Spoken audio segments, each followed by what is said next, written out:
Bonjour à toutes, bonjour à tous. Bienvenue sur Ping, qui est un podcast sur le leadership conscient. Et aujourd'hui, j'ai l'immense plaisir de discuter avec Jérémy, qui a cofondé, je ne me trompe pas, Welcome to the Jungle, donc qui est dans le cœur du sujet du leadership et du DRH en réalité. Est-ce que tu peux nous raconter rapidement ce que c'est que Welcome to the Jungle? Welcome to the Jungle, c'est un projet qu'on a créé il y a 9 ans. Et le but, déjà la vision qu'on avait, c'était, on trouvait que le travail devait prendre un rôle un peu plus soutenable dans nos vies. Et on s'est dit qu'on aimerait bien créer quelque chose là-dessus. Et au-delà de cette vision qui était un peu large, on a voulu commencer par comment en fait on peut aider les gens à trouver le bon job dans la bonne boîte. Sujet qui varie en fonction des gens, en offrant la meilleure plateforme de recrutement possible. Et aussi à côté de ça, un média sur le travail qui a vraiment apporté des infos, parce que le monde de l'entreprise, il n'est pas si facile que ça à comprendre. Et donc on s'est dit que peut-être qu'on pourrait apporter notre pierre à l'édifice et aider les gens à rentrer un peu dans cet univers, vraiment comprendre pourquoi une entreprise, toi, est faite pour toi, peut-être, et tel job aussi, et du coup les inciter à postuler si ça fonctionne. Comment tu lis, toi, ce chiffre que j'ai lu il n'y a pas si longtemps, qui est que la France, c'est le deuxième pays, après l'Italie, où les gens sont le plus, pas démotivés, mais, si démotivés en réalité. Tout simplement. En fait, en réalité, ils sont pas engagés, quoi. Ils sont désengagés. Je pense que c'est mieux que démotivés. Ils sont désengagés. Le deuxième pays où les gens ne sont plus désengagés. Ouais, je sais pas. En fait, je saurais pas répondre à ce point en comparaison d'autres pays. Non, mais par contre, comment tu lis le truc?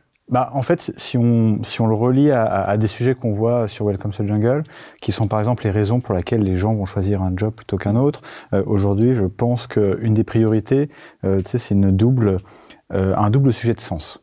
Le premier, c'est le sens de ton entreprise. Est-ce que ce que fait l'entreprise, son produit fait sens? Donc, est-ce que tu t'y retrouves en valeurs personnelles et professionnelles? Et après, la double strate qui est de plus en plus difficile maintenant, c'est difficile de conjuguer les deux, c'est le sens de ton job. Parce que par exemple, tu peux parfois être dans une boîte formidable, mais si ton job en lui-même ne fait pas sens, il y a un décalage qui se crée qui est très fort. Et donc, je pense que potentiellement, on peut être un pays où c'est difficile de retrouver ce sens à double niveau, et peut-être pour des raisons qui sont parfois tarte à la crème et qu'on évoque souvent, c'est le présentéisme qui fait que parfois on travaille pas forcément pour les bonnes raisons, le fait qu'il y a de plus en plus d'emplois dont on maîtrise pas le temps. Ça, c'est lié au présentéisme, mais c'est encore un autre sujet. On nous oblige de faire certaines personnes dans un laps de temps qui est donné, qui n'est pas forcément en fonction de l'impact réel qu'on veut avoir. Donc, il y a plein de sujets comme ça qu'on voit. Et après, d'autres facteurs qui sont un peu clés, c'est à quel point on donne de l'autonomie, de la responsabilité aux salariés. Et là, je pense que certainement, ça renvoie à des préoccupations qu'on a depuis 3 ans sur le télétravail, la flexibilité qu'on peut offrir. Peut-être que ce niveau, toi, n'est pas élevé en France. Ouais. Et donc, cette question du sens, parce que, en fait, c'est toujours un petit peu compliqué aujourd'hui avec le web, je trouve. C'est on ne sait pas, mais on évolue dans des bulles, on le sait plus ou moins, mais en fait, tu ne sais pas jusqu'à quel point tu évolues dans une bulle. Et donc, dans ma bulle, évidemment, on parle beaucoup de sens au travail, mais ce que je voulais savoir, c'est vous, tu vois, qui avez cette plateforme vraiment forte, où il y a beaucoup de gens qui passent, etc., c'est aussi quelque chose qui sort. C'est-à-dire qu'en fait, les gens cherchent vraiment du sens. Ouais, ça c'est clair. Historiquement, de toute façon, tu as quelques critères qui sont des critères absolument indispensables, enfin top of the list, comme on dit, pour les gens. C'est le salaire, vraiment le sujet de rémunération, la localisation. Parce que parfois, en plus, pour plein de gens, la localisation, c'est pas un sujet sur lequel on peut choisir. Tout le monde n'a pas accès au télétravail, par exemple. Voilà. Et ensuite, c'est vraiment la qualité du job. Est-ce que ce job, en fait, match me permet, de mettre en avant mes compétences? Est-ce que je vais pouvoir me réaliser dedans? Et ça, en fait, ce qu'on voit, c'est que quand on interviewe des candidats, le sujet du sens, en fait, il est arrivé dans ce top 3. Ce qui n'était pas le cas avant. Ouais. Donc, c'est vraiment un vrai sujet. Par contre, sur Welcome to the Jungle, si on est honnête, la majorité des candidats aujourd'hui qui nous utilisent, c'est plutôt des gens en France qui ont Bac+2, Bac+3 et plus. Donc c'est aussi une certaine catégorie de population, bien sûr. Même si ça s'ouvre. Mais ce qui est intéressant de voir, c'est qu'en fait, le sujet du sens, il est vrai, contrairement à parfois ce que je peux lire, quelle que soit la tranche d'âge. On a tendance à dire que c'est la génération Z ou, qu'importe, peut-être les 20-25 ans. Mais toi, ce qu'on voit, c'est qu'en fait, ça concerne tout le monde. Pour certains métiers, nous, c'est pas ce qu'on voit aussi. Et évidemment, il y a le sujet de la rémunération. Mais en fait, par exemple, il y a plein d'industries où la rémunération est faible. Et on voit que les gens, en fait, eh ben, ils partent, pas forcément pour gagner plus ailleurs, mais parce qu'en fait, ça fait plus sens ailleurs. Aujourd'hui, il y a 90% des gens qui sont prêts à partir en fait, de leur boîte s'ils considèrent qu'il y a une boîte à rémunération identique, toi, qui leur fait plus sens. Et donc, on voit que c'est un vrai sujet. En fait, pour aller dans ton sens, il y a cette étude qui a été faite à Harvard qui montre que le salaire, c'est important qu'il soit, et on va parler évidemment de care social, et donc le fait qu'il n'y ait pas trop de différence dans les salaires dans une boîte, etc. Mais en fait, ça montre que, et c'est Hubert Joly qui en parle, c'est le CEO l'ex-CEO de Best Buy, que si tu augmentes, en fait, les salaires, si tu augmentes les salaires, c'est inversement proportionnel à l'engagement ou à la créativité des cadres. Parce qu'en fait, le salaire, si ton seul truc pour motiver les gens, c'est le salaire, en fait, si tu augmentes les salaires, l'idée, c'est que les gens vont comply, donc ils vont pas forcément être créatifs, ils vont pas sortir de la out of the box, comme on dit en français, sortir du cadre. Ouais, du sentier battu. Ils vont pas sortir du cadre, ils vont respecter leur KPI, voire ils vont mentir sur les erreurs qu'ils ont pu faire pour les cacher, pour pouvoir avoir leur prime en réalité.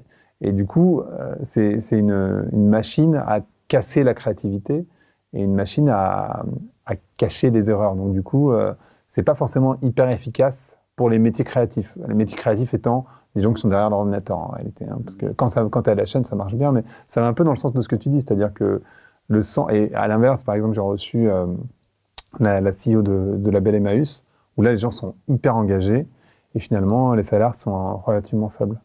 Moi, je suis d'accord en partie avec ce postulat, parce que je pense que ce postulat, il est intéressant. Là où il peut être un peu dangereux, c'est du coup reléguer, toi, dans un deuxième niveau, les salaires, alors que c'est quand même le sujet principal dans la vie des gens, et surtout en ce moment.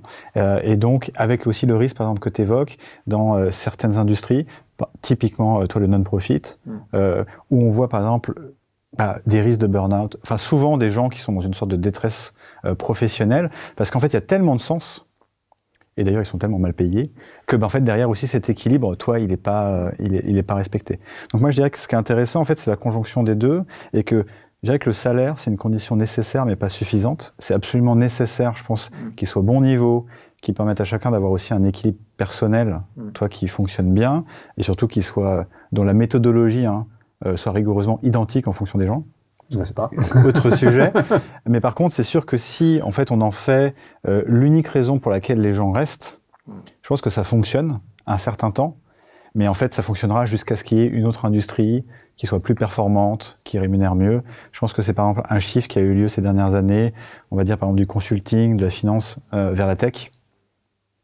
Historiquement, c'était les métiers qui payaient le mieux. Et le lendemain, Google et Facebook ont proposé des rémunérations aussi bonnes, si ce n'est meilleur, pour une industrie qui était un peu plus shiny, en tout cas à l'époque. Et donc toi, par exemple, le shift, il s'est fait très très vite. Donc on voit que toi, en tout cas en tant qu'entreprise, je pense qu'appliquer cette logique-là, c'est délétère parce que assez vite, tu peux perdre des gens juste parce qu'ils vont trouver qu'il y a quelque chose d'un peu mieux ailleurs. Bien sûr. Si c'est que l'argent le motivant, les gens peuvent partir. Exactement. Je me permets de couper la question, je peux prendre derrière. Ça, dans la finance, c'est... c'est clair. Toi, en plus, c'est un métier que tu connais. C'est assez flagrant. Toi, quand tu dis à des mecs super bien formés, super smart, même s'ils raisonnent pas trop par eux-mêmes, finalement, dans leur quotidien, mais que toi, ils sont payés 300 000 euros, donc ça veut dire qu'ils peuvent aller nulle part. Clairement. Ils sont complètement bloqués. Ils sont bloqués. Et d'ailleurs, les gens chez Google sont assez malheureux. Ouais. Ça. Mais du coup, toi, à l'époque, Google venait de voir, ils disaient, attends, on peut te payer pareil, et c'est Google. Et est-ce que... une question que je me pose qui est assez naturelle, mais en étant Welcome to the Jungle, et que vous analysiez autant le marché du travail, ce qui motive les gens, etc., est-ce que ça vous met pas la pression? Est-ce que ça te met pas, toi, la pression en interne pour être au top du hip-hop de ces pratiques? Parce qu'en fait, tu te dis, moi, j'analyse tout ça, et en même temps, j'imagine que tout n'est pas parfait, en fait. Non, moi, d'ailleurs, on a souvent cette conversation avec d'autres boîtes. Et je pense que c'est le sujet RH, dit simplement, en fait, c'est une direction. On n'arrive jamais, en fait, à un statut parfait parce que déjà, ça voudrait dire que tout le monde attend les mêmes choses de l'entreprise au même niveau et avec les mêmes besoins, ce qui est fondamentalement faux. Donc par contre, je pense que c'est une direction vers laquelle tendre et surtout s'assurer que les valeurs de l'entreprise sont bien alignées avec les valeurs des personnes qui se retrouvent dedans et que surtout on est très fidèle à des grands principes qu'on veut tenir. Donc oui, c'est clair que nous, en fait, on a cette volonté-là. Je dirais que pour simplifier, notre volonté, c'est d'être cohérent entre ce qu'on dit et ce qu'on fait. Voilà. Et ça, déjà, moi, je trouve que c'est une ligne directrice qui est assez forte. Et comme on a un média sur le travail, on parle de pas mal de sujets, donc on essaye, d'être raccord avec ça. Il y a des sujets sur lesquels je pense qu'on est très bon, voire en avance, des sujets sur lesquels on commence. Et moi, je suis assez à l'aise avec ça, tant que, en fait, on est transparent sur ce qu'on veut faire et qu'on est raccord aussi sur le pourquoi. Et le pourquoi, peut-être qu'on parlera de la semaine de 4 jours, par exemple. Ouais, bah, clairement. Mais c'est pas un objectif de marque employeur ou marketing. C'est un objectif profond qu'on a choisi en tant que boîte parce qu'on pense que c'est comme ça qu'on peut rendre le travail plus soutenable. C'était ça notre vision. On pense que c'est une manière de la rendre crédible et réelle. Et voilà. Et pour moi, le plus important, c'est que ceux qui sont chez Welcome ont le sentiment que c'est vrai. Vraiment dans le sens véritable, quoi. C'est vécu, ouais. Et qu'ensuite, en fait, s'il y a d'autres entreprises qui s'y intéressent, on est ravis de partager ça. Mais pour la peine, c'est pas forcément un étendard qu'on brandit comme une arme un peu dévastatrice pour recruter mieux, quoi. Voilà, c'est plus une conviction qui d'ailleurs est plus aussi pour les gens qui sont chez nous, pour une manière de se projeter un peu collectivement. C'est quoi, tu disais les grands principes, tu peux nous les citer, les grands principes ou pas? En fait, aujourd'hui, nous, les sujets qu'on trouve intéressants, hein, donc c'est très personnel, mais les sujets qu'on trouve intéressants chez Welcome to Jungle, le premier, c'est en fait de voir que le travail, en fait, devrait se regarder plus sur l'output, en fait, sur ce qu'on veut faire, plutôt que sur le temps passé. Voilà, c'est peut-être pas vrai pour tous les métiers. Toi, tu parlais de chaîne de montage ou un sujet de productivité, mais grosso modo, en tout cas, pour ce qui s'applique à nous, c'est le cas. Et donc ça, c'est vraiment un sujet intéressant parce que au-delà du temps passé à potentiellement faire, et on sait que le temps passé n'a aucun rapport avec le travail réalisé, c'est vraiment de regarder sur collectivement ce qu'on veut atteindre. Et donc c'est, est-ce qu'on peut construire une culture du résultat? Est-ce qu'on peut construire une culture de flexibilité où on est à l'aise avec l'endroit où les gens travaillent, comment ils travaillent, et avec un rythme qui est propre à leur métier? Et du coup, se désolidariser un peu du concept de il faut absolument travailler dans un bureau de 9 à 6, etc. Parce que peut-être que c'est une méthode qui fonctionne, hein. Moi je ne dis pas le contraire. En tout cas, peut-être qu'il y en a une autre qui est plus pérenne. Et voilà. Et c'est ça, la démarche qui nous a poussé à faire la semaine de 4 jours. Vous l'avez mis en place quand, la semaine de 4 jours? On a démarré en juin 2019. Ah oui, donc c'était juste avant le Covid, donc. Ouais, exactement. Et en fait, on a fait un test de 6 mois. Si tu veux, on pourra détailler un peu ce test. Ouais, ça m'intéresse. Au bout de 6 mois, nous, on avait un objectif très clair. Et c'est ça aussi qui nous a aidé à pérenniser ce fonctionnement. C'est que, en fait, on voulait être à productivité égale. Pas forcément de gain de productivité. Mais par contre, on voulait que ça ait un impact positif sur l'équilibre pro-perso de nos équipes. Et ça, on avait des moyens de le calculer. Et donc, en réalité, on est revenu au niveau de productivité du début. On a pas mal chuté au début. Puis après, on est revenu. L'impact sur l'équilibre perso était vrai, était tangible. Et donc, du coup, on s'est dit, voilà, c'est exactement ce qu'on souhaitait faire. Et du coup, on l'a mis en place. Donc, c'est vrai que là, ça fait bientôt 4 ans et demi. Ouais, donc je trouve que ça fait un recul intéressant. Ouais. Exactement. Et de voir aussi comment on peut le faire évoluer. Hein. Parce que quand on a démarré, on était 80. On est un peu plus de 300. Donc, c'est intéressant aussi de voir, comment... At scale. Ouais, ce mécanisme, il fonctionne quand on est un peu plus nombreux. Là, on va peut-être avoir aussi des équipes à l'étranger. Donc, ça va être intéressant de voir ça. Toi aussi, comment, en fait... potentiellement, d'où tu viens peut aussi impacter ta relation au temps. Ouais, culturellement, bien sûr. Et comment en plus c'est valorisé. Déjà, on voit qu'en discutant avec toi des personnes dans d'autres pays, c'est pas exactement la même chose. D'ailleurs, on voit par exemple qu'en France, c'est vrai que le sujet du présentéisme, il est assez fort, sans jugement de valeur, par rapport à d'autres pays où ça fait un peu plus longtemps que les gens travaillent de chez eux. Ça fait un peu plus longtemps, par exemple, qu'il y a des hommes ou des femmes qui travaillent au 4/5e. Et c'est très très bien accepté, quel que soit le genre de la personne. C'est moins le cas, par exemple, en France. Donc c'est assez intéressant, toi, de voir ça, parce que ça nous nourrit un peu sur cette réflexion-là. Tu peux nous parler justement des 6 premiers mois de test. Comment vous l'avez mis en place? Est-ce que c'est de manière très opérationnelle, si on peut aller là? Est-ce que vous avez fait l'intégralité de la team? Est-ce que vous avez fait team par team? Comment vous y êtes pris? On a fait d'un coup. Ok, toute la boîte. Déjà, toute la boîte, parce qu'en fait, on a repris ce feedback, je pense qu'on a tous entendu un peu de proche, c'est que par exemple, quand tu es dans une entreprise au 4/5e, tu es la seule personne au 4/5e et que tout le reste de la boîte est au 5/5e, et ben en fait, c'est un peu l'enfer, quoi. Tu as toujours l'impression, toi, de devoir rattraper et finalement, tu travailles autant. Donc on s'est dit, on l'applique à tout le monde, et en plus, on a une pluralité de métiers qui est assez forte, donc ça va être intéressant de voir comment ça fonctionne. Et en fait, on s'est dit, 6 mois de test. Pendant ces 6 mois, on était accompagné d'un cabinet de conseil qui a suivi la performance de l'entreprise. Donc, c'est quoi les KPI dans ce cas-là? Donc, c'est le chiffre d'affaires qu'on réussit à atteindre chaque mois, c'est la productivité de nos équipes, selon des KPI en fonction des métiers. Donc, des trucs très tangibles, très, très concrets. Et en face, on avait travaillé avec quelqu'un qui s'appelle Albert Moukébert, qui est neuroscientifique, et une équipe avec lui. Qui en fait a mesuré l'impact de la semaine de 4 jours sur les équipes à 2 niveaux. Il y avait un truc qui était très quantitatif, donc avec des questionnaires réguliers qui étaient envoyés aux équipes, et qualitatif. Albert et son équipe, ils interviewaient tous les mois une trentaine de personnes. Donc c'était intéressant parce que toi, on était à 2 niveaux.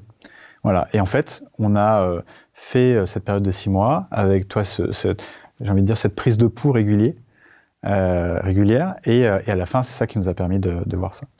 Et donc, ce qui est intéressant, c'est que au début, premier mois, baisse de chiffre d'affaires, de productivité de 20%.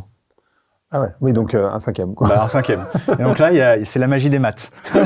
c'est tu vois, voilà. Et donc, alors, et tu pourrais l'anticiper, justement, pour te dire que c'est évident, mais bon, ça te fait quand même un petit choc.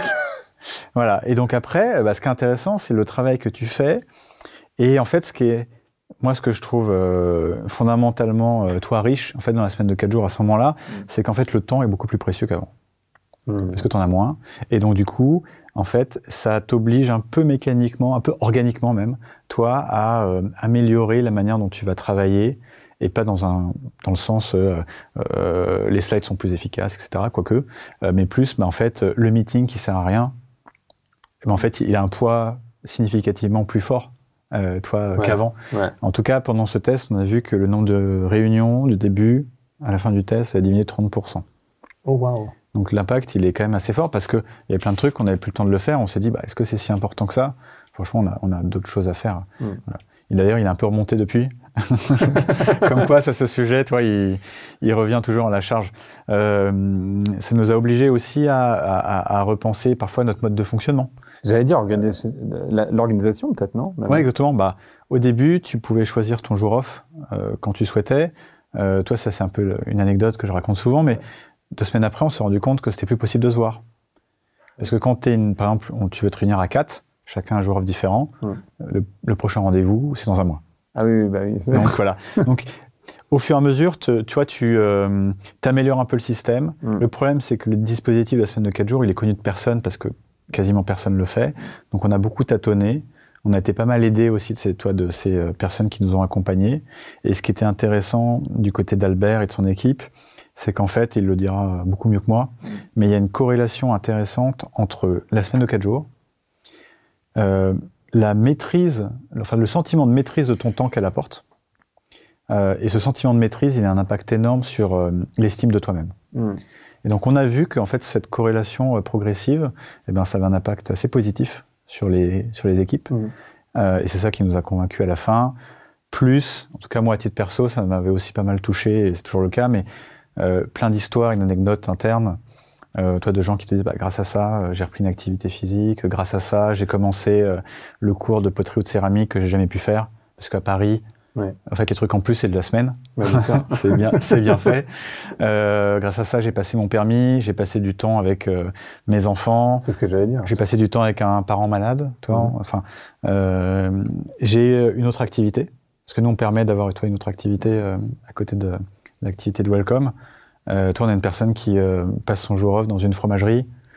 Toi, par exemple, c'est un exemple qui m'avait marqué à l'époque. Je ne sais pas si elle le fait toujours. Voilà, toi, il y a plein d'exemples comme ça. Et je me dis, ça, c'est intéressant parce que c'est un impact assez concret. Dans la vie des gens. Moins quantifiable. Toi, si la question, c'est est-ce que ça améliore la performance intrinsèque des équipes, je ne sais pas. Je pense que quand tu as un meilleur équilibre personnel, mon sentiment, c'est que ça améliore ta performance globale. Et aussi un autre feeling, c'est aussi, je pense que pour les métiers plus créatifs, finalement, toi, d'avoir un espace aussi supplémentaire où en fait ton cerveau ne s'arrête jamais. Enfin, donc, tu peux penser à plein de choses, même pendant ton jour off. N'est-ce pas? Voilà, enfin, il y a depuis ces 4 ans, plein de gens qui toi aussi, ont partagé des idées qu'on a implémentées chez Welcome, ont eu des très bonnes idées, et c'était pas pendant les 4 jours. Tu vas me dire, ça, c'est... Dans tous les cas, c'est pas la semaine de 4 jours qui fait ça. En tout cas, je pense que ça te permet aussi, toi, d'apporter ça. En fait, on sait que la créativité, elle naît de l'ennui. Hein, donc, quand même, je pense que ça a un impact qui est très fort. La réalité, c'est que s'il n'y a pas d'ennui, il n'y a pas de créativité. Parce qu'en fait, quand ton cerveau il est en permanence utilisé à faire des tâches récurrentes, il n'y a pas de créativité, c'est quasiment impossible. Enfin, je veux dire, pour personne. C'est peut-être, toi, par contre, la critique qu'on peut faire de la semaine de 4 jours, c'est que comme tu travailles, alors je vais dire que 4 jours par semaine, mais c'est que par rapport au système on va dire, dont on a l'habitude, mais c'est 4 jours qui sont assez compacts, toi, parce qu'on a cette volonté d'avancer, et donc, tu t'ennuies pas. Et donc je pense que toi, ce qui va être intéressant sur le long terme, et là, si on est vraiment honnête, toi, avec le modèle, c'est est-ce que c'est un modèle qui est... qui fonctionne en termes de productivité, d'équipe personnelle, mais est-ce que c'est un modèle qui ne va pas privilégier quand même au fur et à mesure l'exécution au détriment, toi, de phases plus créatives? Ou en tout cas, ça va pas se faire naturellement, donc forcément, toi, il va falloir créer ces moments-là parce qu'ils vont avoir du mal à vivre naturellement. Parce que c'est plus compact de facto, quoi. Et est-ce que c'est pas... une question qu'on peut se poser naturellement en tant qu'employé, plutôt qu'employeur, est-ce que c'est pas essayer de caler 5 jours en 4, tu vois? Parce qu'en fait, c'est un peu ça aussi, non? Ou pas du tout? En tout cas, nous, on a vu que, parce que c'est un truc qu'on a mesuré, évidemment, bien sûr. Toi, l'amplitude horaire sur les jours travaillés n'a pas augmenté. D'accord. Voilà, enfin, très, très faiblement. Donc ça, c'est quand même un signe que, en fait, juste en termes d'heures passées au bureau ou au boulot, selon les personnes, toi, il a diminué. Après, c'est plus dans l'intensité de la journée. Ce qu'on a vu à l'époque, je ne sais pas si c'est le cas encore, mais toi, la durée moyenne des pauses avait diminué. Donc tu vois que ta journée, elle est plus compacte. Après, je pense qu'il y a quand même une réelle différence.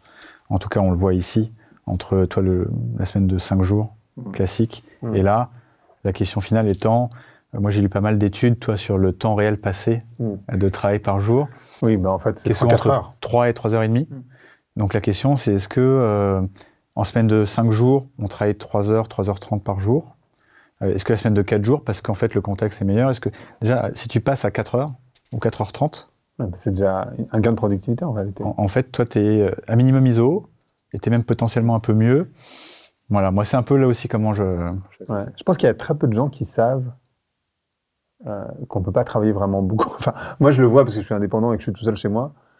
La réalité, c'est que je bosse pas avec 8 heures dans la journée, c'est impossible. Enfin, mon cerveau, il peut pas fonctionner aussi longtemps, c'est juste pas jouable. Enfin, parce que moi, je fais pas de réunion, je suis tout seul. Ouais. Donc, du coup... de toute façon, tu as des courbes qui se croisent entre le nombre d'heures que tu peux travailler par jour et l'intensité intellectuelle de ton job. Oui, c'est ça. Donc, tu peux travailler beaucoup si, en fait, ton cerveau est peu utilisé. C'est ça. Et donc, voilà. Et donc, il y a plein de métiers où je pense que c'est illusoire de penser que toi, tu peux. Tu peux parfois faire des journées de 10 heures où tu es à fond, etc. Mais c'est impossible à reproduire sur le long terme. Et d'ailleurs, demander ça, on sait où ça mène. Voilà, toi. Et donc, c'est ce qu'il faut, je pense, absolument éviter. Est-ce qu'il y a des salariés qui ont rejeté la semaine de 4 jours ou ça n'existe pas? Tout le monde a embrassé le concept. Non mais on pourrait, parce qu'en fait le travail c'est aussi un... En l'occurrence, on avait quelques personnes à l'époque qui n'étaient pas pour. Voilà, je pense que ça dépend un peu des rôles, mais pour te retranscrire, à l'époque ce qui s'était passé, on avait réuni toute l'équipe, On était moins nombreux à l'époque, et du coup, on avait partagé qu'on voulait faire ce test. Et ce qui était vachement intéressant, c'était de se rappeler l'énergie en fait dans la pièce, qui est d'un coup une énergie. Waouh, toi. À l'époque, c'était vraiment pas comme aujourd'hui. Aujourd'hui, on en parle beaucoup, notamment en France avec le contexte, toi des retraites. Mais vraiment, à l'époque, personne n'en parlait. Et une minute après, du doute. Mais comment je vais faire tout mon boulot en 4 jours? Comment on va analyser ma performance? Est-ce que je vais être aussi performant qu'avant? Qu'est-ce que ça veut dire? Est-ce que ça veut dire que mon poste va bouger? Donc, en fait, je pense qu'en soi, c'était une bonne nouvelle, mais il y avait aussi pas mal de questions, toi, qu'il fallait traiter. Et donc, comme nous, ça fait 4 ans, toi, qu'on le fait, on a aussi discuté avec beaucoup d'entreprises, donc c'est intéressant aussi de voir, toi, les reproches ou les questions qu'on nous partage. Et c'est beaucoup autour de la productivité, c'est beaucoup autour de la compétitivité aussi de la boîte. Moi, qui était quelque chose auquel, j'avoue, au début, je n'avais pas pensé, parce que je pense, toi, j'étais assez convaincu qu'on pourrait faire aussi bien. Il y a quelque chose qui bloque sur la semaine de 4 jours conceptuellement sur... les gens sont assez persuadés qu'au fond, tu n'es quand même pas aussi compétitif et productif. Ah, c'est vrai. Et c'est ce qui fait que peu de boîtes, je pense, font le pas. Et même si certaines boîtes le font et partagent en fait leurs résultats, il reste un doute. Tu vois, un peu fondamental. Un peu comme le télétravail à l'époque, en disant ouais, mais les gens s'ils sont chez eux, ils vont glander. Et d'ailleurs, on sait que c'est l'inverse. Et d'ailleurs, ça revient. En France, on a plutôt une tendance à revenir sur le télétravail. Les gens reviennent au bureau. Il y a des études qui sortent qui démontrent d'ailleurs que les gens sont moins productifs à la maison. Il y a autant d'études d'ailleurs qui montrent ça que d'études qui montrent le contraire. C'est ça. J'imagine qu'il y aura autant d'études qui montreront les bienfaits de la semaine de 4 jours que l'inverse. Ça dépend tellement des contextes. Donc, comment te situer, toi, je pense, en tant que dirigeant? Certains dirigeants que j'ai rencontrés m'ont dit, et parfois à juste titre, que parfois c'était aussi un luxe, toi, de pouvoir se poser cette question. J'avoue, on a eu le luxe de se la poser. Mais encore une fois, parce que nous, c'est vraiment, toi, au cœur de notre vision d'entreprise. Cette soutenabilité du travail. Moi, quand j'ai créé Welcome Jungle, je le dis souvent à toi, avec les équipes, mais moi, je voulais voir comment on pouvait créer une entreprise où les gens pouvaient se projeter 15-20 ans. Ce qui est plus très moderne. Et ce qui est pas du tout à la mode. J'avoue, ça c'est moi là, ça c'est ma partie old school, parce que je trouve que c'est intéressant. Et même si c'est pas le cas, par contre, ce que ça veut dire en termes de mécanique interne, c'est super intéressant. Parce que ça veut dire que tu vas réfléchir à ce genre de dispositif. Tu te dis que former les gens, ça vaut le coup. Toi, c'est pas les former pour qu'ils aillent utiliser leur talent ailleurs. Et ça, je trouve que c'est, en fait, je sais pas si les gens vont rester 15 ans. Mais par contre, ce qu'on met en place pour essayer de rendre ça réel, je pense que ça, c'est bénéfique. Est-ce que ça a eu des impacts en termes d'organisation? Je te posais la question tout à l'heure, mais surtout pour la prise de décision. Parce qu'en fait, s'il y a moins de réunions, j'imagine que la prise de décision, elle est différente. Parce qu'en fait, tu parlais des réunions qui servent à rien, mais les réunions, c'est aussi des moments de mise en commun. C'est vrai qu'il y en a plein qui servent à rien. On sait bien que la réunionnite, voilà. Mais néanmoins, je pense que c'est un petit rôle social. Non, mais même celles qui servent à rien, elles ont un petit rôle social. Tu vois, on se congratule, on regarde, on sent les autres. Tu vois, elles ont ce petit rôle, entre guillemets, social, qui effectivement est inutile de manière opérationnelle, mais qui a un petit rôle social. Et je me dis, ça a sans doute des impacts en termes de prise de décision. Je ne sais pas si vous avez fait bouger ça, vous, dans l'entreprise, et comment vous gérez la prise de décision. Pour être honnête, on essaye. Et je pense que c'est un des éléments sur lesquels on n'est pas les meilleurs. Mais déjà en tant qu'entreprise, je ne sais pas si c'est lié à la semaine de 4 jours ou pas. Ce qui est intéressant, enfin toi, si on reparle de la semaine de 4 jours, au sujet du télétravail que tu as évoqué, c'est qu'en fait, il y a un besoin de plus en plus croissant d'un synchrone et aussi de partager à l'écrit. Pour que tout le monde puisse un peu être au même niveau d'information. Et nous, ce qu'on voit, ce qui est délétère dans la prise de décision, c'est quand tu réunis des gens qui n'ont pas le même niveau d'info, et donc du coup, en fait, on en vient à des conclusions différentes, et donc on ne sait pas pourquoi, toi, telle personne préconise telle solution plutôt qu'une autre. Et donc ça, c'est vraiment un gros travail, je trouve qu'il faut faire, et tant que tu n'as pas ce niveau, tu vas forcément rater quelque chose. Je trouve que la prise de décision, ce qui est difficile, c'est que soit il y a une injonction pendant la réunion, qu'il faut prendre une décision à la fin. Donc toi, tu viens avec ce coup près de il faut absolument qu'on arrive à décider, parce que sinon c'est reparti pour un tour. Enfin, toi, tu remets une pièce dans la machine. Et ça, je pense que c'est quelque chose, nous, personnellement, auquel on tâtonne encore beaucoup.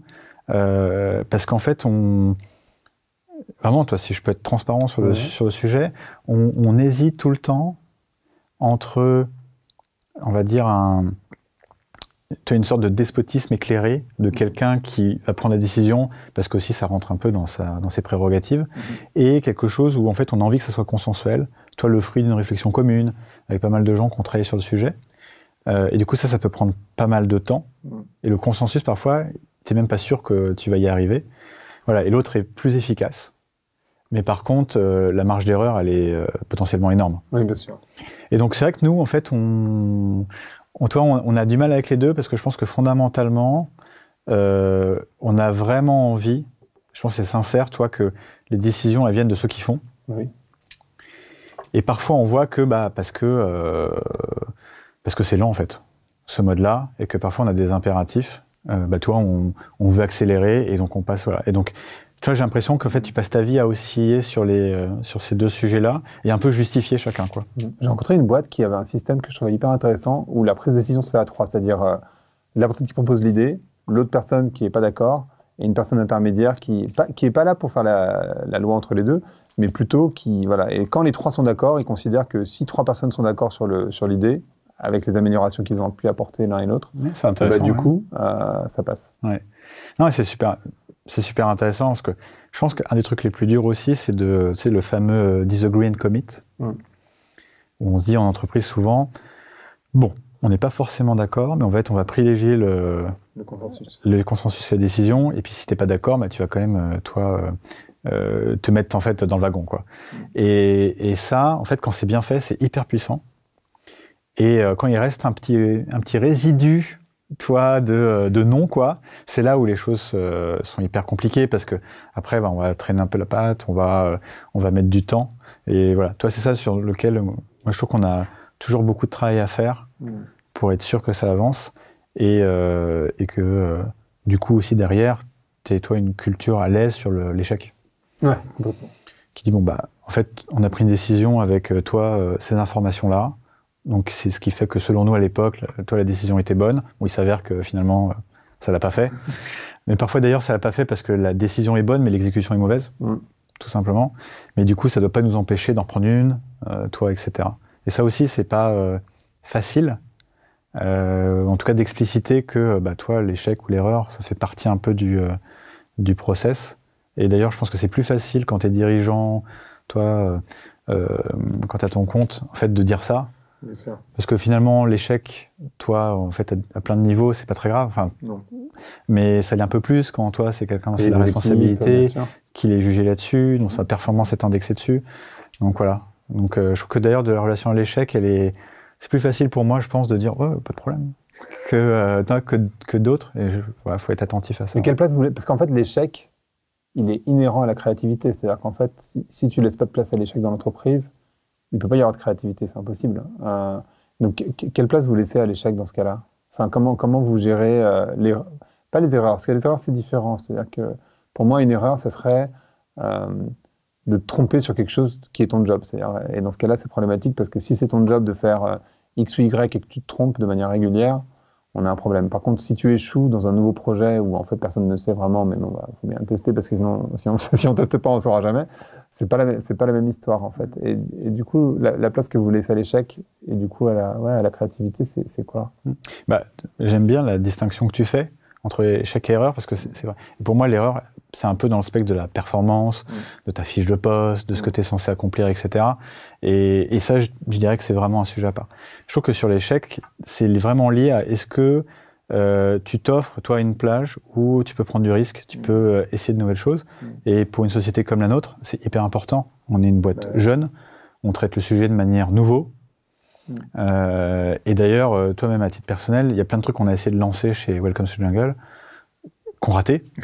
J'ai souvent été à l'initiative de ça, donc toi je vois bien le poids de l'échec.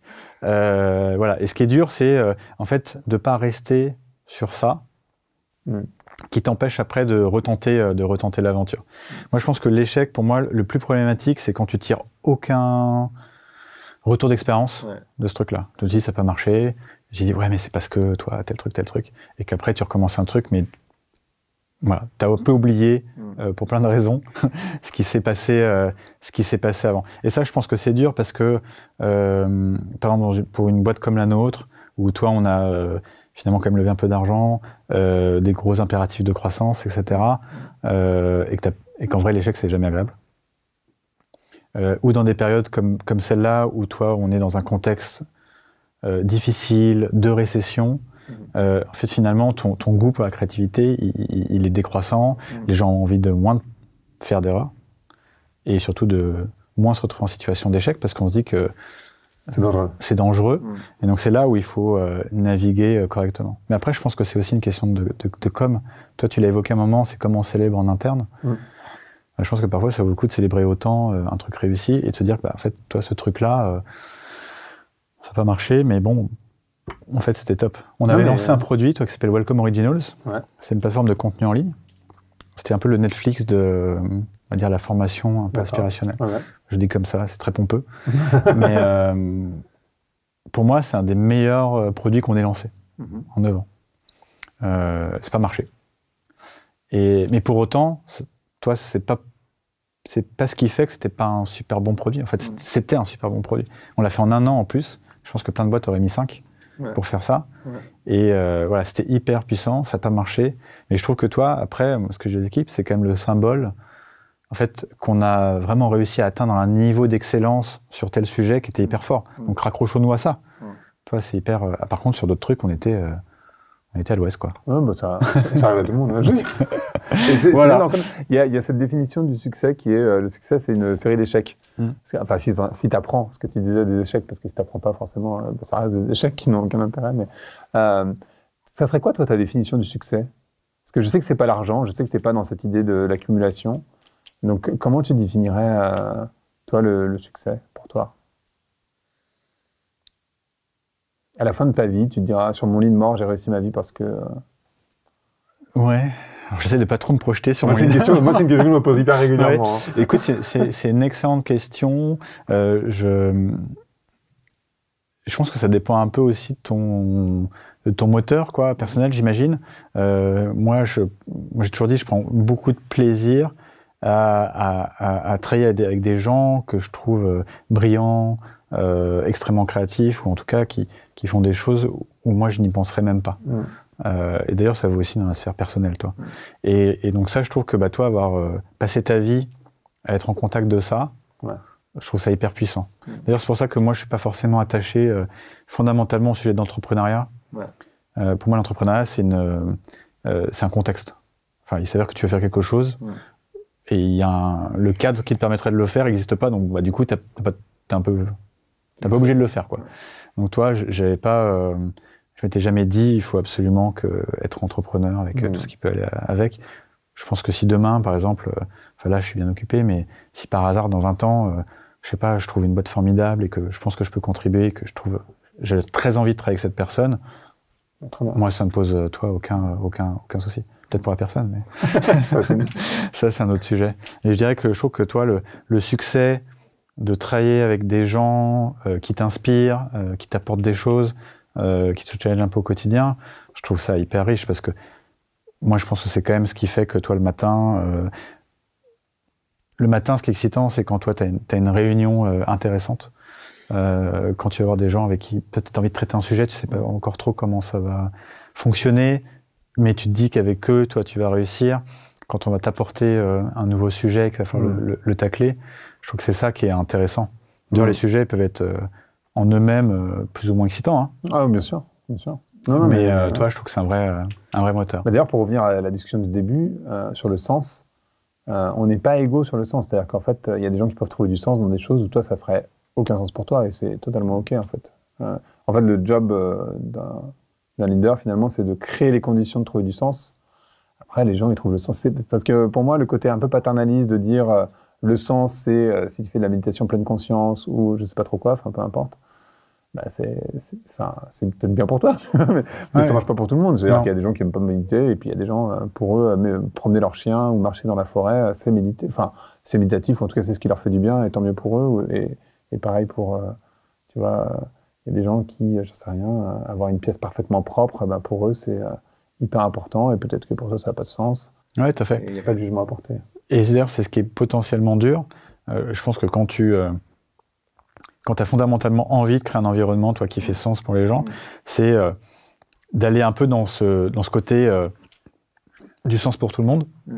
Et à la fin, tu te retrouves avec une sorte de pot pourri de sujet qui, du coup, fait plus sens et qui, au contraire, peut donner sentiment aux gens que t'en fais trop et donc, du coup, que c'est marketing. Et je pense que c'est intéressant, c'est de rester, toi, ce qu'on disait tout à l'heure, mais rester un peu fidèle à... Voilà, ça, je pense que c'est vraiment important. C'est des sujets clés. Donc, nous, en fait, on veut tacler ça bien. Et on espère que des gens vont se retrouver là-dedans. Et potentiellement, il y a des gens qui cherchent du sens sur autre chose. Non, c'est pas chez nous qu'ils vont le trouver. Et c'est pas grave, en soi. Parce que, heureusement, il y a plein d'autres possibilités. Je pense que parfois, toi, tu peux avoir tendance à dire, en fait, c'est tellement important pour nous que, du coup, toi, et puis après, t'es un peu perdu, quoi. Ouais, mais moi, je crois que même quand tu donnes une direction, en fait, déjà, avoir une direction, c'est déjà donner du sens. Parce qu'en fait, je pense que la problématique qu'on a, de manière générale, et après, je vais te poser une question sur l'évolution de la société, d'ailleurs, mais cette société qui est très, très complexe en ce moment, c'est un manque de leadership. C'est-à-dire que ce soit au niveau politique, au niveau des entreprises, on a du mal à comprendre là où elles souhaitent aller. En général, oui, faire des profits, ok, bon, mais ça, c'est pas vraiment avoir du sens. Ça a pu marcher éventuellement dans les années 80, mais aujourd'hui, c'est pas le sujet. Enfin, peut-être des gens dans la finance, tu viens de la finance, tu pourras me dire. Mais bon, a priori, gagner plus de fric, c'est pas forcément ça le sens. En tout cas, ça nourrit pas les gens et ça leur donne pas envie de se dépasser. À part encore une fois, peut-être pour les gens des finances que je ne connais, c'est un milieu que je connais assez peu, j'avoue, donc je vais certainement pas poser de jugement là-dessus non plus. Mais ce que je veux dire par là, c'est qu'à partir du moment où tu as une direction, c'est déjà énorme en termes de sens. Et après, à l'intérieur de ce spectre-là, finalement, les gens peuvent, si tu crées les conditions, trouver du sens à leur niveau à eux, finalement. Tu vois, sans que ça aille dans tous les sens, c'est-à-dire tu peux créer un faisceau dans lequel les gens trouvent du sens. Enfin, je sais pas, c'est la manière dont je l'envisage, moi. Ouais. Mais... Peut-être pour toi rebondir là-dessus, moi, mon sentiment, c'est que ce qui est compliqué, c'est le rapport au temps. Et en fait... moi, j'ai pas trop d'avis sur le fait que toi, les gens travaillent plus ou moins pour l'argent. Enfin, moi, je pense fondamentalement que plus ton projet est soutenable financièrement, plus tu te donnes de chances de réussir et du coup et de donner du sens. Et d'ailleurs, toi, l'histoire a montré que les projets dont le seul but c'est la croissance peuvent être assez complexes. Et je pense que vraiment dire rapidement, le sujet c'est que notre rapport au temps est faussé aujourd'hui. Parce que la dynamique principale de marché, c'est la vitesse. Et donc, on vit dans l'accélération. Cette accélération, du coup, elle nous prive progressivement de sens parce qu'on n'a plus vraiment le temps de faire quoi que ce soit. Si ce n'est, toi, de rester un peu dans la course, c'est ça la dynamique qu'on a. Et d'ailleurs, dans l'entreprise, c'est très vrai. Quand tu es une start-up, tu dois croître le plus vite possible. Donc, en fait, ta valeur est dans la vitesse. Quand tu es une entreprise cotée, ce qui compte, c'est tes résultats trimestriels. Donc, en fait, ta valeur, toi, c'est le court terme. Donc, en fait, on est dans un système qui valorise quasiment jamais le long terme. Et donc, c'est hyper dur de s'extraire de ça. Et donc, il y a quelques personnes qui le font. Toi, tu citais Hubert Joly. Mais en fait, on cite toujours les mêmes. Donc, il y a quelques personnes qui se sont dit, bon, bah voilà, je vais faire l'effort parce que je pense que sur le long terme, ça marche. Et donc, c'est assez marrant parce que, un peu de manière miraculeuse, on pense à la fin, c'est génial. Et c'est juste que c'est des types qui se sont dit, bon, en fait, je prends le pari que on va construire un truc sur 10 ans. Et in fine, ça fonctionne pour plein de raisons, mais je pense qu'aussi parce qu'il y avait cette dynamique long terme, toi, qui est là. Ça veut pas dire que sur le court terme, ils ont pas envie que toi d'avoir des tactiques. Mais ça, je trouve que c'est très vrai. Et sinon, dans d'autres contextes, toi, c'est le rapport au temps qui fausse tout. Et le fait même que dans l'entreprise, on parlait de sens, mais ton rapport au temps, le maîtrise de ton temps, moi c'est un sujet vraiment qui me passionne parce que je pense qu'il est fondamental. Tout tourne autour de ça. Ton emploi du temps, tu le maîtrises quasiment jamais. Non. En particulier depuis les emails, tu vois, tout simplement. D'ailleurs, tout est autour de ça. Et en fait, plus ça va, plus on dépossède les gens de leur emploi du temps et surtout de leur manière de le gérer, de choisir aussi un peu leur combat, quoi, sur ça. Et donc à la fin, il reste pas grand-chose. Et en plus, cette promesse, dis-moi, toi, si tu le vois comme moi, mais on a une promesse depuis quelques décennies que les gens travailleront pratiquement plus. Toi, c'était ça le Keynes. Keynes le disait, c'est ça ce que j'allais dire. Keynes, et en fait, on travaille toujours autant. Et en fait, on a fait des gains de productivité énormes ces 20 dernières années. Mais finalement, c'est pas pour travailler moins, c'est pour travailler mieux et finalement plus. Et donc, il y a une sorte de promesse de fond, toi, qu'on a rabâchée aux gens, qui est fausse. La cité de l'oisiveté, Keynes l'a proposé. Et d'ailleurs, toi, on parle beaucoup d'intelligence artificielle aujourd'hui. Il y a toujours, à chaque fois, les articles qui sortent, mais demain, on travaillera que 2 jours par semaine grâce à l'IA. Et donc voilà. Et la réalité, c'est que demain, on travaillera toujours 5 jours par semaine, et l'IA nous permettra de faire encore plus. Encore plus.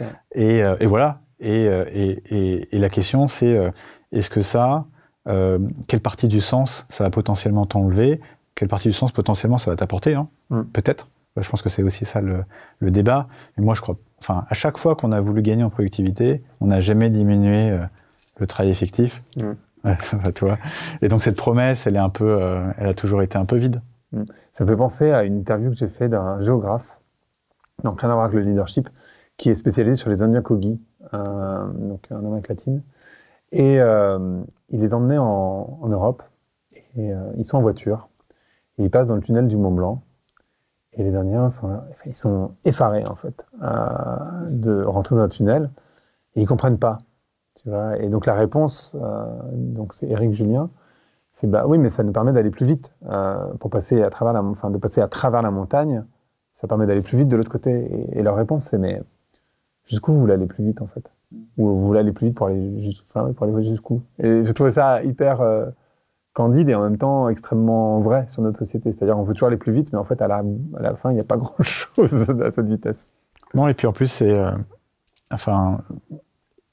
nous, on travaille dans un milieu start-up et notre référentiel, c'est celui-là. Bien sûr. Et donc, en plus, ce qui est intéressant, j'ai pas de réponse de solution d'ailleurs, mais c'est que c'est forcément un modèle qui va vers l'essoufflement, voire l'arrêt total, du système, parce que en fait, le problème de la vitesse, c'est que on se benchmark progressivement vers les nouveaux records. Et donc, c'est un peu comme moi, ça m'a toujours marqué dans les grandes compétitions de sport. Les gars, ils se battent contre le record du monde qui a été fait il y a 20 ans, quoi. Et donc, à chaque fois, c'est est-ce qu'il va battre le record, machin, et tout ça. Puis le nouveau record est battu, puis après, tu as toute une nouvelle génération qui se bat dessus. Et bien là, c'est un peu pareil, c'est que on se bat sur contre la boîte qui a atteint X millions de chiffre d'affaires en 12 mois, ou X millions d'utilisateurs en 2 mois, ou qui a levé on a tous vu ces chiffres de combien de temps a pris Facebook, Instagram, TikTok pour gagner 1 million de followers. Exactement, et maintenant, c'est ChatGPT qu'on a gagné plus. Mais j'ai un compte, mais en fait, ce qui fait que finalement, le sens, parfois, il manque, parce que notre unique préoccupation, c'est d'essayer de se battre là-dessus. Et en tout cas, comme en fait c'est mouvant et qu'on analyse des sujets qui ont rien à voir entre eux, du coup, tu peux perdre du sens en passant tes journées à te battre pour rentrer dans des benchmarks qui eux-mêmes sont empiriques en soi, hein, mais du coup, alors qu'ils peuvent être intéressants pour plein de raisons, mais du coup, tu passes quand même ton temps à essayer de rentrer là-dedans. Quelle que soit en fait l'entreprise, une entreprise cotée, il y aura ses pairs qui ont tel niveau de rentabilité, de chiffre d'affaires, etc. Et donc tu vas devoir rentrer dedans. Et c'est vrai que parfois, moi, ce que je trouve intéressant, c'est que on se pose autant de questions et on se préoccupe autant de est-ce qu'on est à peu près conforme au benchmark, voilà, qui fait que on est finançable, qui fait que entre guillemets ça marche. Que fondamentalement, qu'est-ce qui va faire que nos clients ils sont satisfaits, qu'on apporte du sens à nos utilisateurs. Et toi, c'est intéressant quand même de te dire ça parce que ça montre à quel point la vitesse et en fait rester dans la course, ce sont les sujets clés, parfois plus que est-ce que tu apportes une vraie valeur en interne ou en externe, est-ce que c'est pérenne. Et donc je trouve que ce qui est difficile en tant que dirigeant, c'est que tu es obligé de jouer avec ça parce que dire non mais en fait on veut pas jouer ce jeu-là, ça marche pas. T'es obligé de courir un petit peu dans ta roue quand même. Bah oui, parce qu'en fait, ne pas jouer le jeu de l'accélération, en fait, et ça se tient toujours de la même manière, c'est que en fait, n'existe plus, quoi. Et donc, je pense que bon, bah, quand nous on est 300 personnes, pour moi, ma responsabilité, c'est que De maintenir cette job. toi, c'est que ça fonctionne. Mais je trouve que toi, c'est un vrai sujet un peu profond, quoi, de comment tu arrives à maintenir ça, sachant que la vitesse, son problème, c'est qu'elle est forcément un peu destructrice, et que du coup, bah voilà, il faut en gérer, toi, les conséquences et les dommages collatéraux. La projection long terme, à cause de cette accélération, elle a un peu disparu en réalité. C'est-à-dire que, oui, bien sûr, mais aujourd'hui, les entreprises, elles ont du... Et c'est ça aussi le leadership, tu vois, on en revient toujours au même sujet.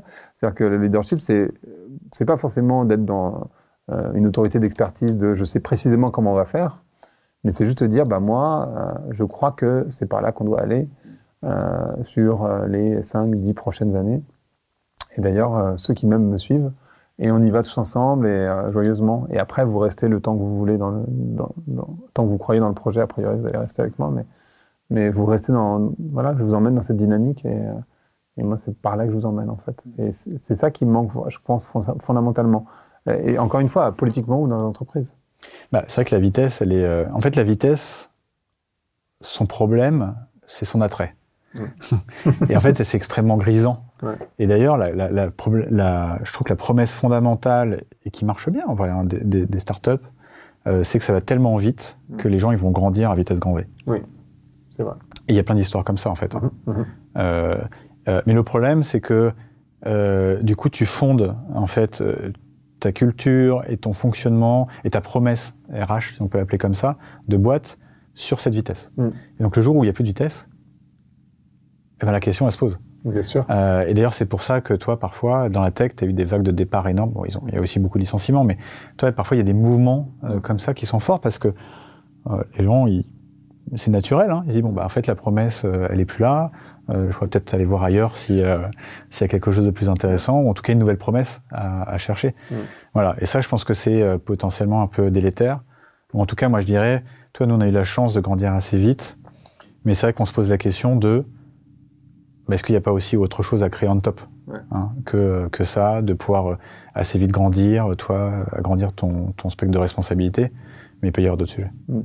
Qu'est-ce que tu penses, je te disais tout à l'heure, avant qu'on commence à enregistrer, que Seth Godin, donc dans l'épisode qu'on a enregistré ensemble, il me dit le problème avec les ressources humaines, c'est l'expression ressources humaines, parce que les humains ne sont pas une ressource, comme le bois, l'eau, ou je ne sais quoi, le pétrole, mais c'est une source. Parce qu'en fait, et c'est aussi ce que dit Hubert Joly par ailleurs, c'est-à-dire que dans les comités de direction, lui, il fait vraiment très attention à pas commencer où il faisait très attention, de ne pas parler de finance, parce qu'en fait, la finance n'est qu'une conséquence du business, qui lui-même est une conséquence des humains. Donc, les humains sont bien à la source du business et ne sont pas une variable d'ajustement de la finance. C'est tout l'inverse. Mais souvent, on a tendance, et dans les entreprises, et je ne sais pas comment c'est chez vous, et je ne sais pas comment tu gères avec les investisseurs, mais on a tendance à se focus sur les chiffres et à utiliser les humains comme une variable d'ajustement, qui sont du coup une ressource, effectivement, alors qu'en fait, la problématique fondamentale, c'est qu'ils sont la source. Et je voudrais savoir ce que toi, tu penses de cette expression, enfin de cette problématique en fait qu'il pose. Bah, c'est clair que c'est le mot le moins bien choisi du dictionnaire d'entreprise. Hein, on est tous d'accord. Mais d'ailleurs, il y a eu vachement de tentatives. Donc maintenant, quand tu regardes, il y a directeur des richesses humaines, directeur des talents. Maintenant, c'est quand même beaucoup de talents. Puis après, il y a des RH, tout simplement. Et en anglais, ça sonne un peu mieux parce que c'est Head of People, CHRO. Enfin bref, il y a plein de sujets. Bon, grosso modo, ça va quand même toujours vouloir dire la même chose. Je pense que c'est sûr. Je pense que la finance, l'orga, c'est des enablers, toi, pour les talents. Donc la question, c'est vraiment quel talent tu as, je trouve, dans une entreprise, et qu'est-ce qui fait que par plein de moyens, tu crées des enablers pour que ces talents, en fait, ils puissent, toi, s'épanouir au mieux. Moi, d'ailleurs, j'ai toujours trouvé personnellement que, en tant que dirigeant, moi, mon job, c'est vraiment de faire en sorte que le contexte, ça soit bon pour que les gens ils puissent s'exprimer au mieux, toi. Et en fait, déjà, je trouve que parfois, quand tu fais ça, comme en fait, en plus, j'ai que des gens bien meilleurs que moi sur plein de sujets, en fait, tu vois, et en plus, je trouve que c'est très puissant, toi, de recevoir ça. Donc c'est clair que c'est le cas. Je pense qu'on n'a pas trouvé un mot qui fonctionne. Mais encore une fois, parce que comme ton sujet, c'est la vitesse, la plupart du temps, et un rapport au temps qui est particulier, les personnes ne peuvent pas être autre chose que des variables.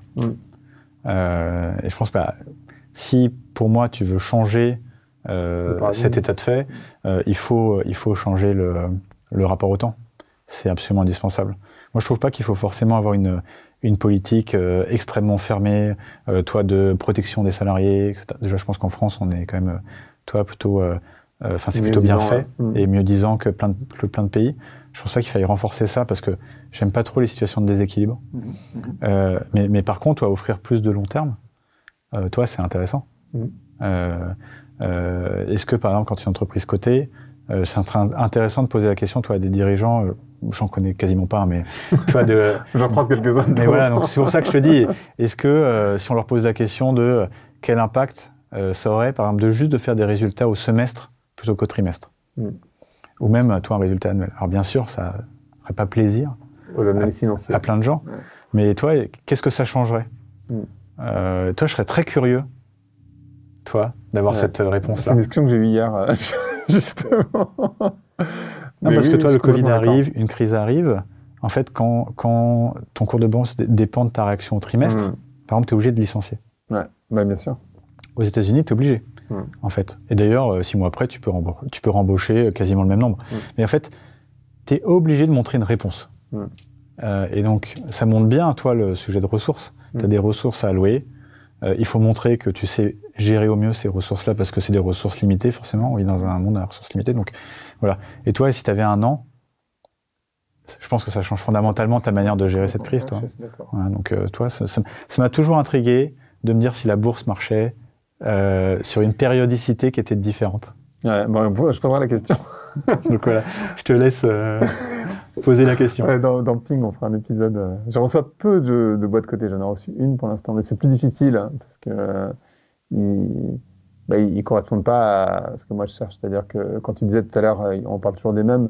Ce que j'essaie de faire avec ce podcast, c'est quand même de montrer qu'il y a plein de gens, et t'en fais partie, qui essayent de manière complètement imparfaite. Et pour moi, c'est totalement ok que ce soit imparfait, mais qui essayent d'aller dans ce sens-là, en fait.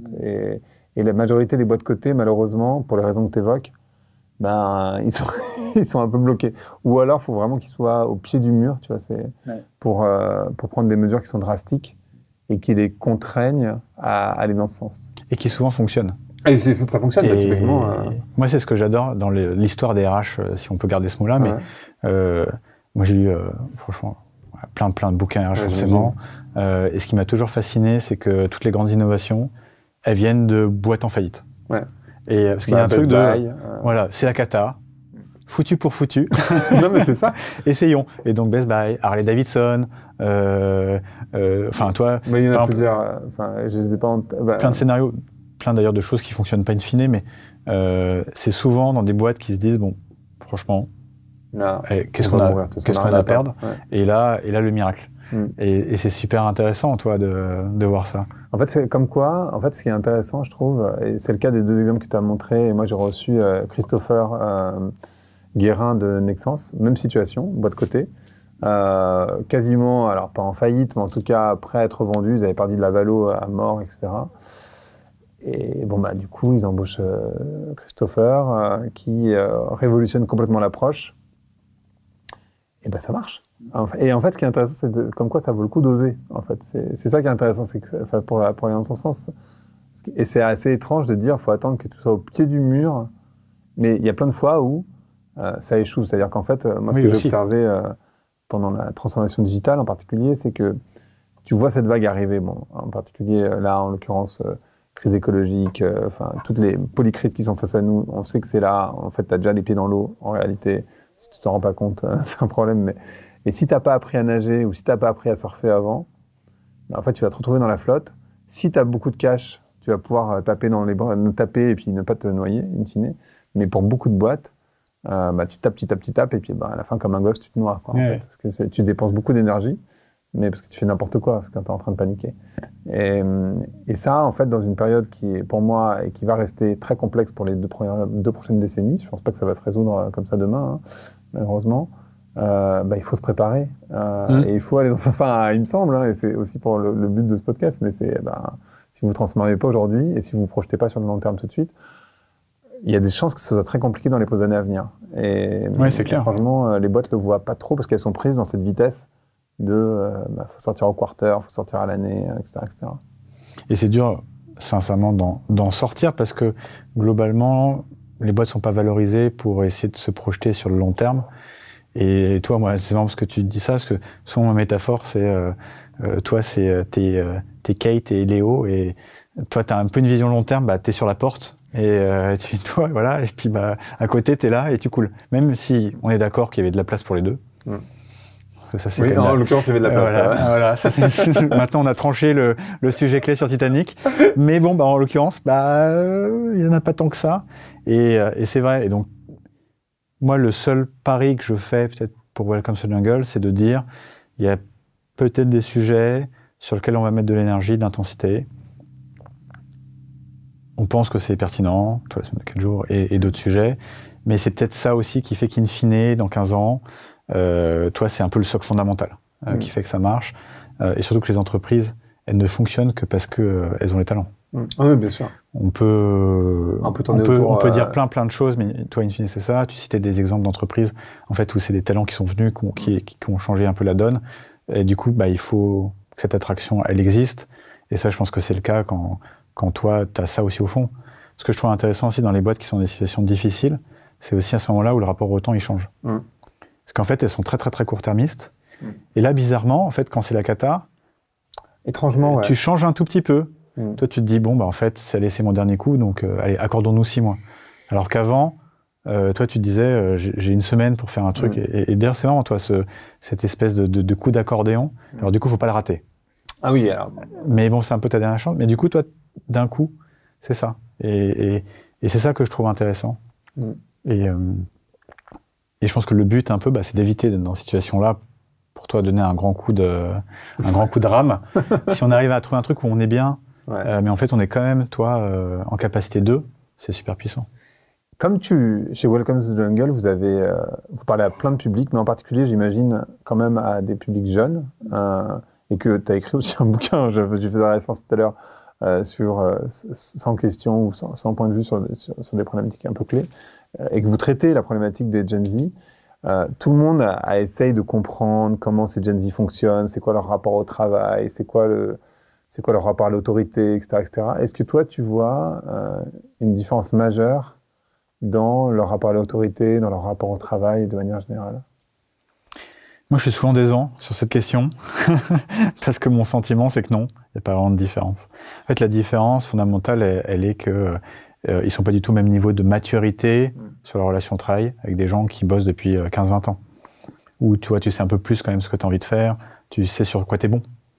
Et donc, ça influence énormément tes choix.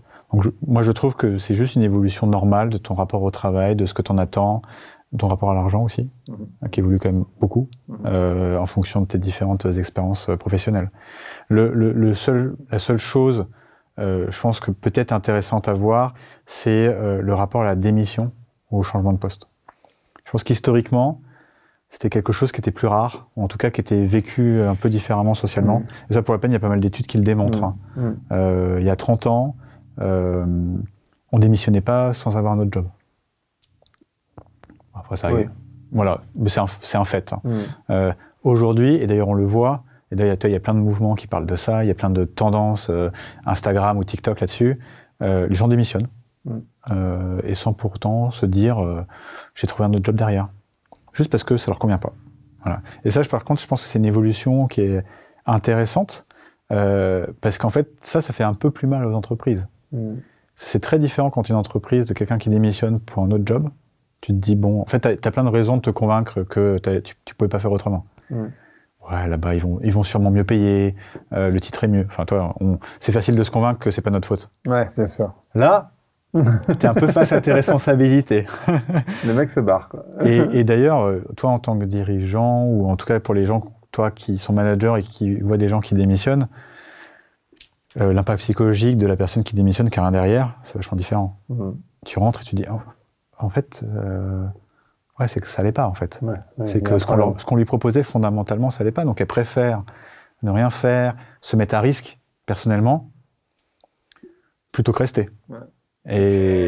Et non, mais ça, c'est... Bon, bah voilà, bah, la question, elle se pose, elle est là, et je pense que c'est bien, parce que c'est un peu des wake-up calls pour tous. Hein. Et nous les premiers, bien sûr. Et comment tu vois l'impact de Glassdoor là-dedans?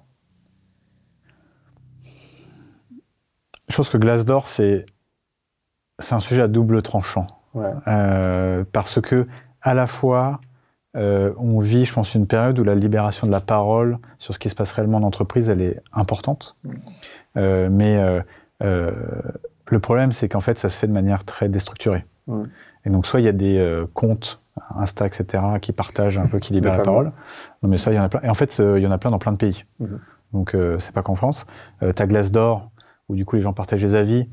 Mais en fait, avec plein de, je pense, comportements délétères, soit des gens, toi, qui sont vraiment pas contents et du coup, qui partagent ça comme ça. Bien sûr. Et inversement, des boîtes qui disent à tous leurs salariés de mettre des commentaires positifs. Bien sûr. Donc, c'est pas si lisible. C'est pas si lisible. Donc, qu'est-ce qu'il y a dans tout ça? Moi, je trouve que ce qui est intéressant, c'est les initiatives internes. Toi, où tu peux... D'ailleurs, nous, c'est ce qu'on a mis en place là récemment chez Welcome. Voilà, tu peux, toi, envoyer un message qui va être lu par différentes personnes de manière sécurisée. Si tu as un problème, tu peux parler d'un problème où tu vois que quelqu'un en toi en vient. Ça, je trouve qu'en fait, nous, je pense qu'en France, on a un rapport qui est pas facile sur le sujet, toi, de... En fait, on mélange un peu délation, rapporter un comportement qu'on considère comme inapproprié. Toi, tout ça, c'est un peu mélangé. Ouais. On ne doit pas cafeter, quoi. Ouais. Alors qu'en vrai, dans d'autres pays, notamment les pays anglo-saxons, c'est naturel. Et ça, je trouve que toi, si ça évolue, je trouve que ça permettra d'être un peu plus sécurisant en entreprise. Je trouve que c'est dommage de toujours devoir, toi, communiquer en externe, dans un contexte, en fait, qui fait un peu de mal à tout le monde, y compris à la personne, toi, qui communique dessus. Hein. Ouais, bien sûr. Enfin, potentiellement, en tout cas. Ouais. En tout cas, potentiellement. Parce qu'on ne sait pas en plus ce qui se passe, hein, les représailles qu'il peut y avoir dans certaines boîtes. Et je trouve que toi, d'avoir un système interne qui fonctionne bien, nous, par exemple, on a un système interne qui, je trouve, est intéressant. Toi, de report, voilà, on a une entreprise externe qui travaille avec nous. On a de la chance, on n'a pas eu de report pour l'instant. Et donc, peut-être qu'on en aura un. Toi, personne n'est à l'abri, hein, en l'occurrence. Mais toi, c'est cette boîte qui peut après travailler là-dessus, faire une enquête si besoin. Ça, je trouve que c'est, toi, c'est un sujet de transparence qui est bien et qui te met face à tes responsabilités. Et je pense que tout le monde devrait le faire. Merci beaucoup, Jérémy. J'ai encore des tonnes de questions. On va s'arrêter, ça fait un petit moment déjà qu'on parle. Merci beaucoup pour ta transparence, justement. C'était vraiment intéressant. Top. Merci beaucoup à vous d'avoir écouté l'épisode. Je vous donne rendez-vous dans 2 semaines pour un nouvel épisode. À bientôt.